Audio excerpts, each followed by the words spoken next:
Hoje vamos falar de uma ferramenta muito importante para o nosso trabalho na psicologia escolar educacional. Qual é que é? Os jogos. A gente entende jogos de uma forma bem ampla. Poderíamos falar simplesmente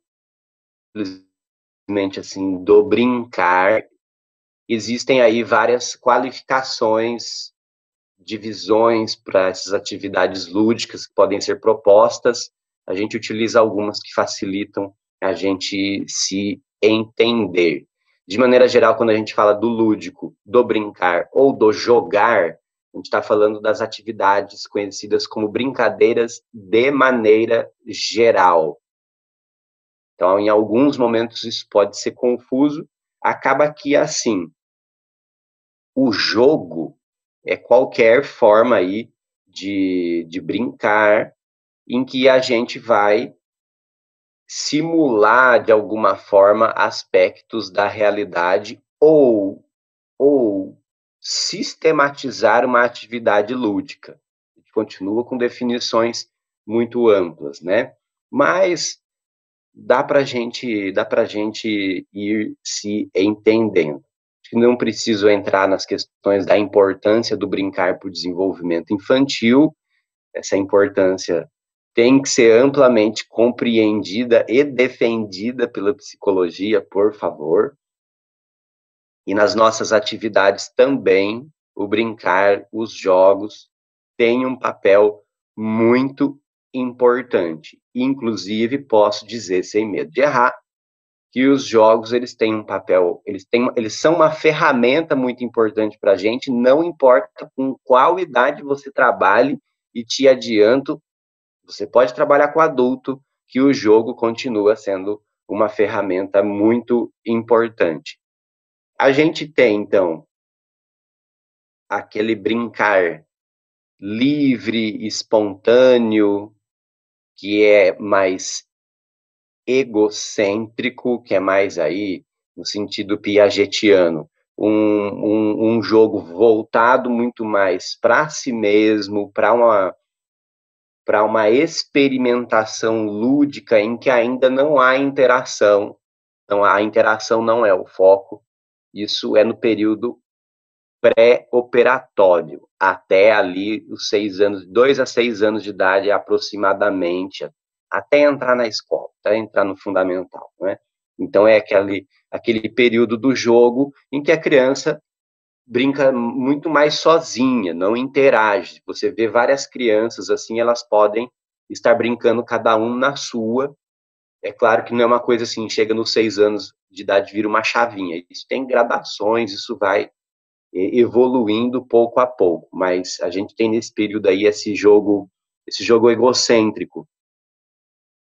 Outras formas de jogos para essa idade é muito difícil, são muito difíceis de se aplicar, muito difíceis. A criança, ela ainda não tem a capacidade cognitiva razoável para poder trabalhar com o que a gente chama de jogos de regras, por exemplo. Tanto é que no nosso interiorzão de meu Deus, a gente chama criança dessa idade de café com leite. Não sei se vocês conhecem a expressão, a criança café com leite, a gente deixa ela participar da brincadeira só pelo gosto que ela tem de ficar correndo, de ficar perto das crianças maiores, mas ela não tem capacidade ainda de compreender as regras que são inerentes aos jogos de regra. Ela ainda não tem também muita capacidade de compreender o perder, o ganhar, troca a vez, agora é você que pega, agora você que é o pegado, o perseguido, né?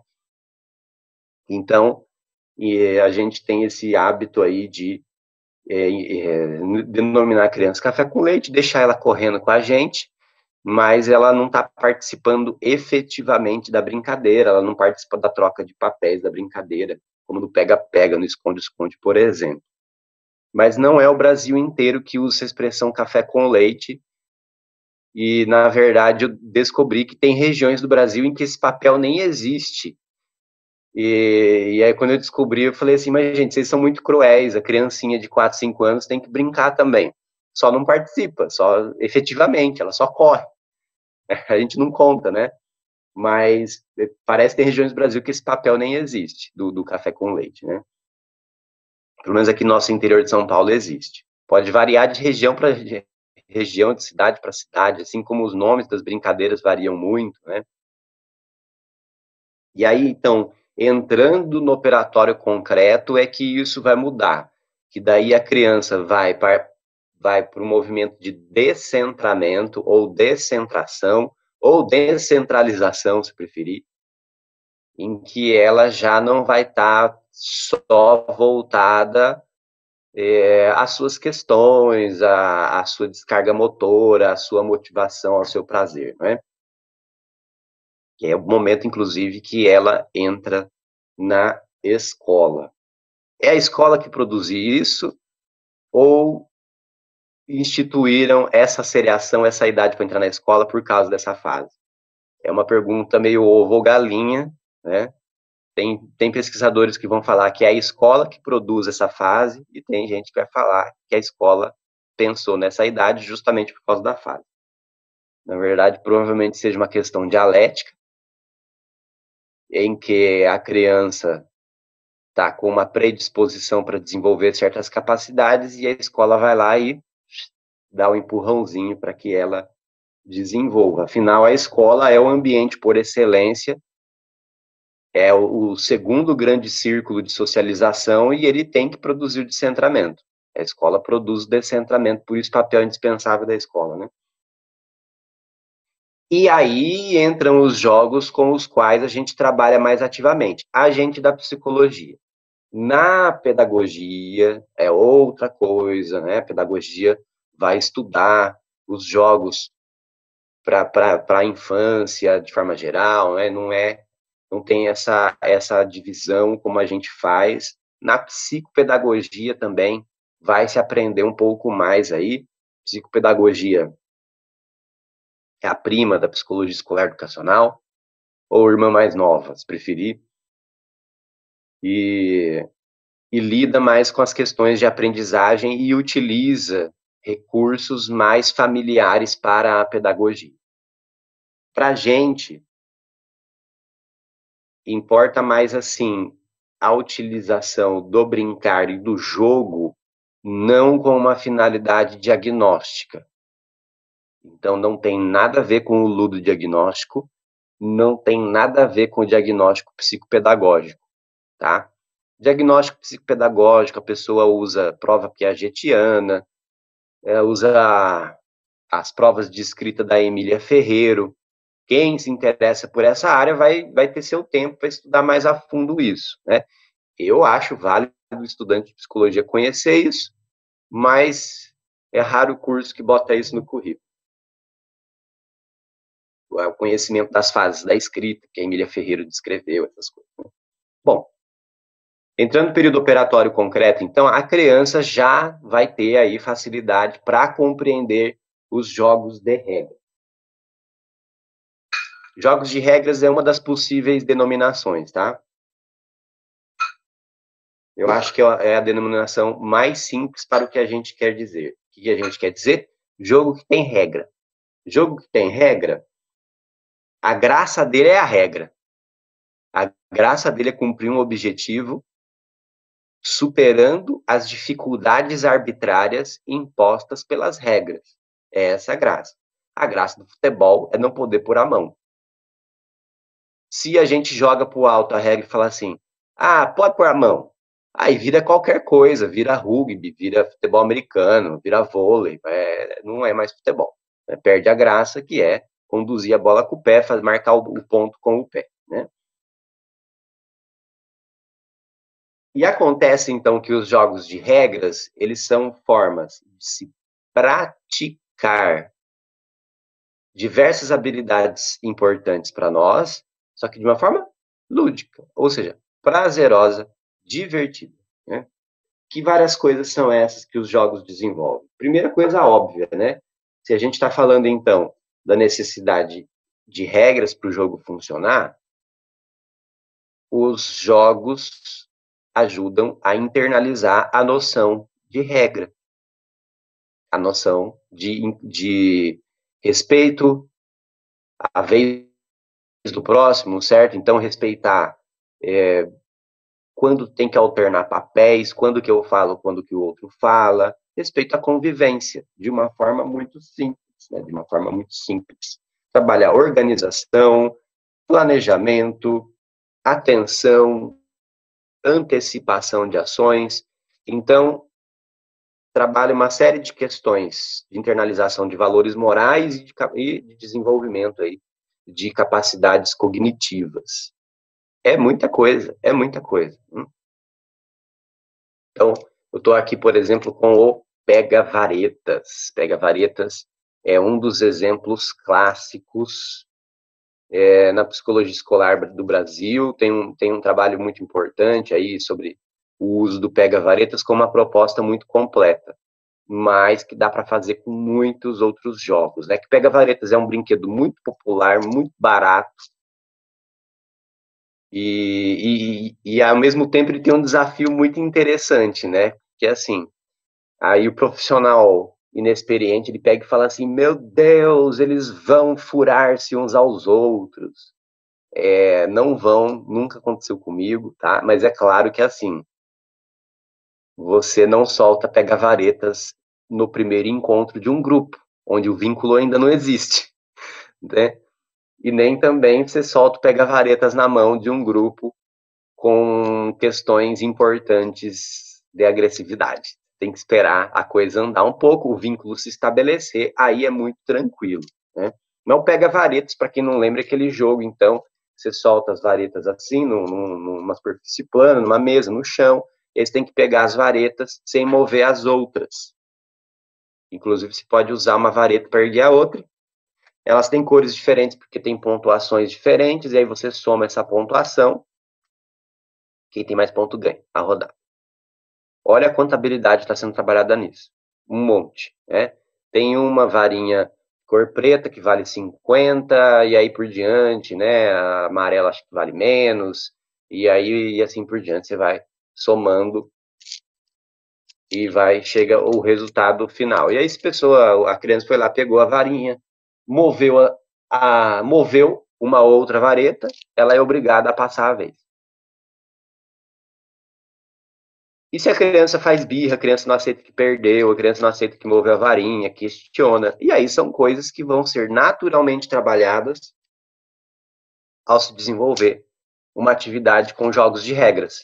É justamente trabalhar isso também, questões emocionais como a frustração. Porque você vai ter que passar a vez. Você vai ter que passar a vez, né? A última vez que eu trabalhei com isso, para vocês terem uma ideia, foi dando cursos da Bolsa Formação dos trabalhadores da usina Bandeirantes, de Bandeirantes, Paraná. Então, estou falando adultos, adultos de todas as idades. Então, numa determinada aula, que fui lá dar competências socioemocionais, que é uma nova área da Base Nacional Curricular Comum, aí eu peguei uns 40 minutos da aula, eu tenho sempre comigo meia dúzia de tubo de pega-varetas, e dividi em grupos, deixei eles jogarem, e eles jogaram avidamente. Falando de adultos até de 60 anos. Né? Todo mundo gosta, todo mundo gosta. Mas tem outros jogos também. Existe uma proposta mais completa e complexa, que daí eu gosto de aplicar nas escolas, eu acho super interessante, que é a seguinte, aí tem que ser em 2 tempos, em 2 encontros. Os participantes vão fazer o seu pega-varetas. Então você vai levar, ou pedir para eles levarem materiais, o mais simples é o espetinho de churrasco, a tinta guache é a mais simples, é a mais barata, né? Pega a tabelinha de pontuação, porque não pode pintar aleatoriamente, como eu disse. Varinha preta tem só uma, a varinha vermelha tem X, a varinha azul tem Y, né? Quanto menor a pontuação, mais varinhas tem. E aí, então, os participantes, criança, adolescente, que seja, eles que vão pintar as varinhas. E aí tem que ter um encontro inteiro só para isso e também para as varinhas ficarem secando. No outro encontro, a gente joga com as varinhas, o pega-varetas que o grupo produziu. E aí você tem uma outra coisa mais que muito importante, que é o grupo, aí numa coisa que se aproxima da forma de trabalho do grupo operativo, né? No grupo operativo existe uma tarefa a ser cumprida em cada encontro. Então, aquele encontro teve essa tarefa de produzir esse brinquedo. Uma tarefa muito simples, mas tarefa simples cujo resultado o grupo vê no mesmo encontro, no mesmo dia, na mesma hora de oficina, tem uma consequência muito importante para o grupo, para fortalecimento de vínculos, para autoestima, de ver, olha, eu produzi isso daqui, nós produzimos isso aqui juntos, para a construção de noção de cooperação, mais uma vez dialogando com o Piaget, o desenvolvimento da autonomia moral não se dá naturalmente. A autonomia moral não é algo biológico que surge espontaneamente, não é uma planta que cresce, não. É algo que tem que ser ensinado e desenvolvido por atividades, tem que ser mediado pela atividade humana. E as atividades, tanto de cooperação quanto a de competição, mas a de competição lúdica, por favor, elas são atividades que ajudam a desenvolver a autonomia. Então, olha quanta coisa numa atividade tão simples. Você pode fazer isso com outros jogos também.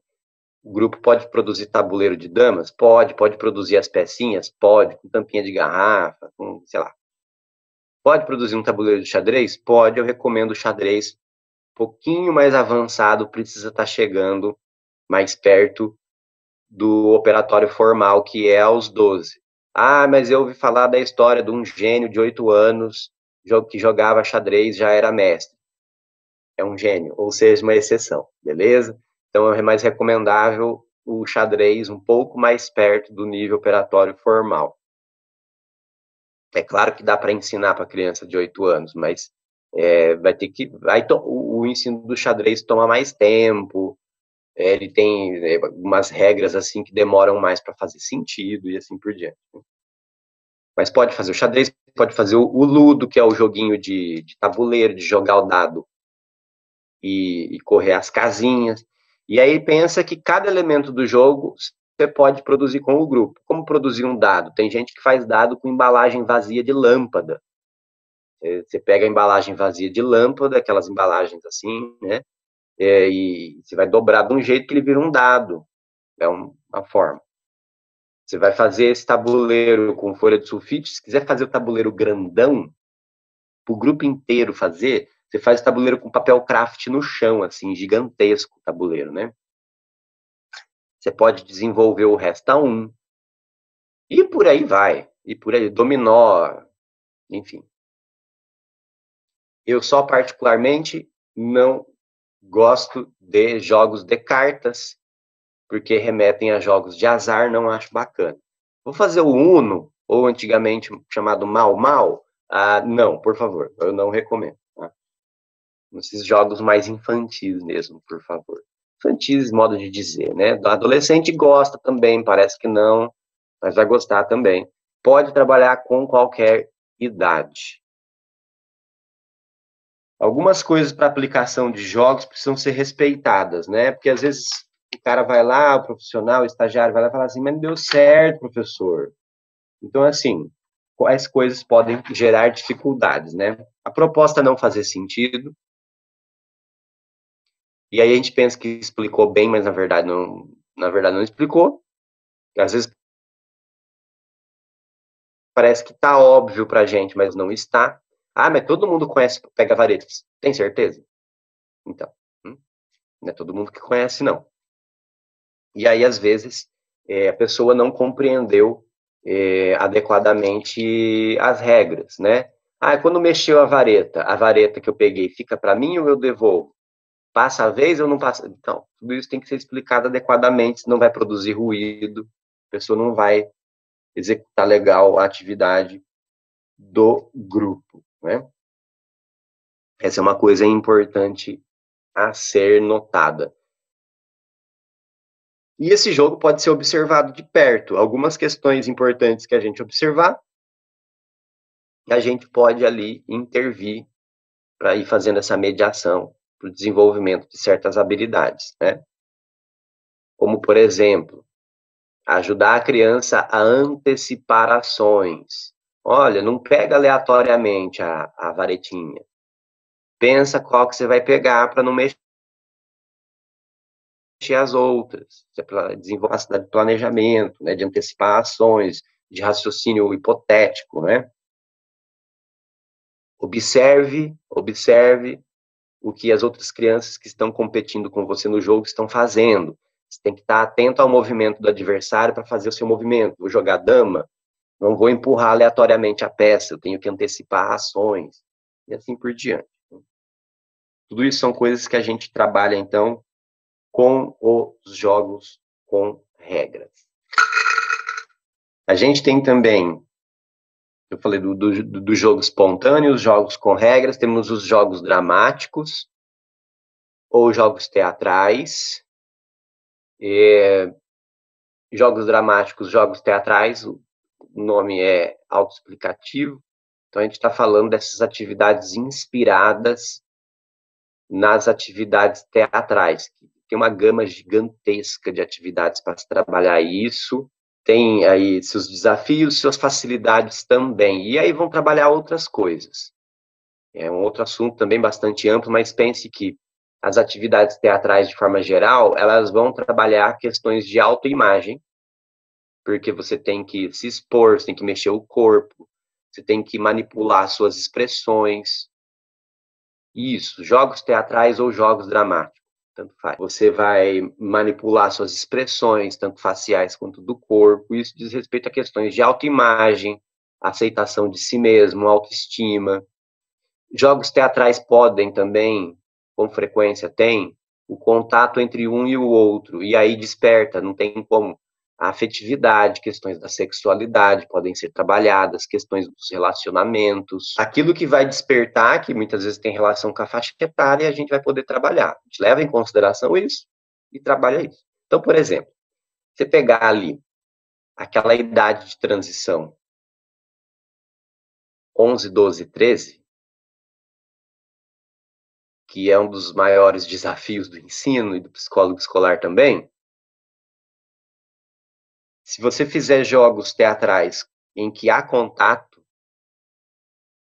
você vai observar uma reação muito curiosa, que é, assim, particularmente por parte dos meninos, uma coisa assim, ah, não vou dar a mão para ele, ah, não vou ficar encostando, professor, que isso, ficar encostando?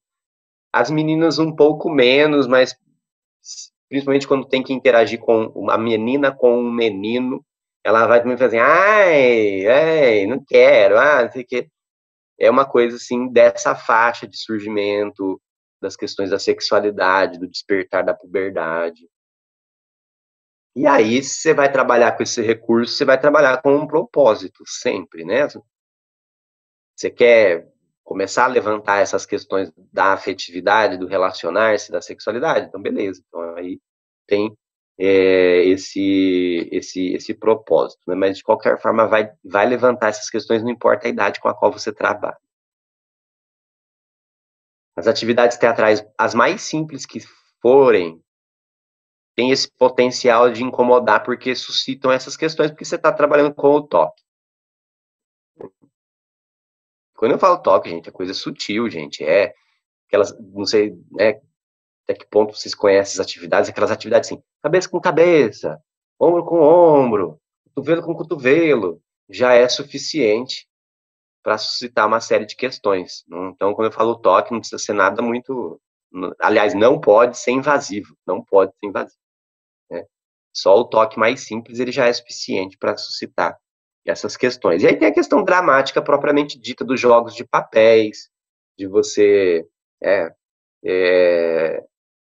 utilizar sua expressão para passar uma mensagem diferente, para passar uma emoção diferente.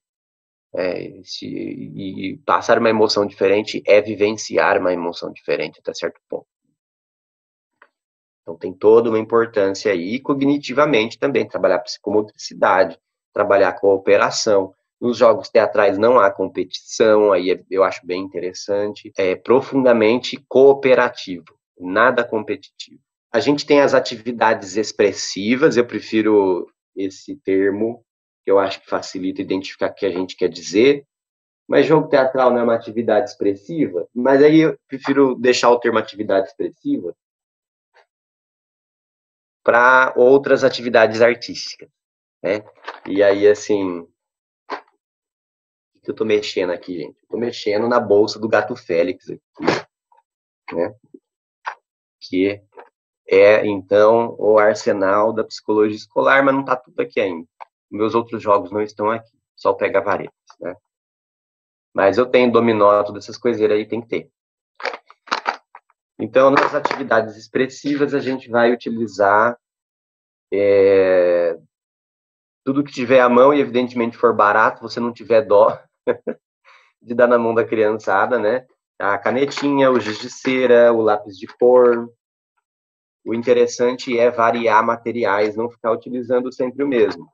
As atividades expressivas podem ser espontâneas, completamente espontâneas, livres mesmo, ou você pode pedir um tema. Eu vou trabalhar com orientação profissional, então, sei lá, desenha a profissão que você quer ter um dia, que você admira, desenha a profissão da sua família, enfim. Você pode utilizar a atividade expressiva com uma temática ou não. E aí, evidentemente, a gente não está ali para ensinar técnica de desenho, né? Então, para usar ou lápis de cor.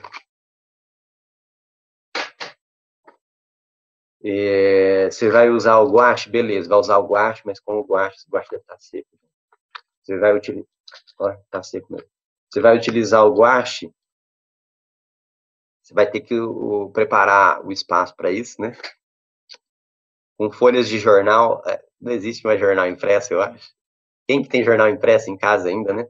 Enfim, você bota um papel craft no chão, na mesa, porque vai ser uma sujeirada, e... Ah, esse aqui tá bom. E a criançada vai passar na cara, vai passar na roupa, então você tem que levar isso em consideração. Criançada, os jovens também, os adolescentes, adultos também. E é divertido, é uma delícia. Olha, ih, acabou. É uma delícia, é muito divertido, né? E você tem que levar em consideração, então, que o potinho seca ou esvazia. E aí vai ao infinito. E aí vão ao infinito, apresentando algumas poucas possibilidades. Como que funciona isso, né, de montar oficinas, não é? O psicólogo oficineiro, aquele que gosta muito de utilizar a ferramenta oficina, ele monta um repertório. Musicista não monta um repertório a partir daquilo que estuda, a partir de suas experiências. O oficineiro monta um repertório. A partir de seus aprendizados e suas experiências, você vai montando um repertório do qual você tira as atividades que você gosta de utilizar. E eu falo gosta por quê? Porque você tem que ficar à vontade com a atividade que você vai fazer. Não vai fazer uma atividade a qual você não se dá bem, você não domina. Então, por exemplo, eu não trabalho com artesanato nas minhas oficinas, porque eu não sei nada. Eu não sei nada de artesanato, tá? Então, já tive estagiária que fez trabalhos lindos com filtro dos sonhos. Levou material, garotada de 12, 13 anos, e ó, né, aqueles meninos, assim, que mandam para os nossos grupos, né, que querem participar dos nossos grupos. Ah, é porque esse aqui tacou fogo na cortina, esse aqui subiu no ventilador, esse aqui soltou bomba no pé do cachorro. E se deram super bem fazendo o filtro dos sonhos. Mas por quê? Porque é uma pessoa que adorava, que adora fazer isso. Eu não faço ideia como faz um filtro dos sonhos. Então, não sei como dar uma oficina de filtro dos sonhos. Agora, eu tenho muito, né, 15 anos aí no teatro. Então, assim, me solta com um grupo de adolescentes. Você não precisa... Você só me dá um chão para eu fazer a atividade, tá? Só me dá um chão. As ferramentas às quais a gente tem muita facilidade são aquelas que são carta na manga que você usa em qualquer contexto. No meu caso, são as teatrais. Eu preciso só de um chão, eu não preciso de caixa de som, de elemento cênico, nada. Preciso da minha voz estar funcionando apenas. É uma facilidade das ferramentas teatrais, aliás, que você não precisa de nada para fazer. Mas se tiver ferramentas, se tiver elementos cênicos, ótimo, mas não precisa. Dá para fazer uma excelente oficina com uma bolinha de tênis, bolinha de golfe, que dá pra, que se faz uma, gente, vai a imaginação ao infinito para fazer uma oficina com uma bolinha. Eu tenho uma bolinha sempre comigo porque dá para fazer muita coisa. Dá pra fazer muita coisa. Falei da minha última experiência na Uziban, na usina Bandeirantes. Então, é uma forma de fazer todo mundo falar numa sala com uma faixa etária muito diversa, níveis de formação escolar muito diversos. Foi uma forma assim, né? Quando a bolinha está na sua mão, é sua vez de falar sobre determinado assunto que está em voga. Aí deu super certo. Deu super certo. Você pode usar para infinitas possibilidades. Estou mostrando um pouco da minha caixa de ferramentas, porque você precisa ter muitos recursos à mão, porque às vezes a gente tem que inventar do nada uma oficina, mas o ideal é que você planeje a oficina a partir das demandas observadas, né? Barbante para o jogo do barbante, e assim vai. Tem as chamadas dinâmicas também, eu não gosto do termo dinâmica, que geralmente, então, é uma atividade em torno de uma reflexão mais específica, em torno de um tema mais fechado, né? O interessante é você criar um repertório de dinâmicas também, e a partir desse repertório você inventa as suas dinâmicas. Não pega manual de dinâmica de internet, eu não recomendo. Eu não acho interessante. Cada dinâmica é pensada para um contexto. Eu tenho aquela apostila de dinâmicas do retiro da minha igreja que eu fiz no final de semana, em 1976. Ok, mas assim, pense que é para um contexto específico, para uma finalidade específica, como qualquer dinâmica é. Então, a adaptação às vezes dá certo, às vezes não rola.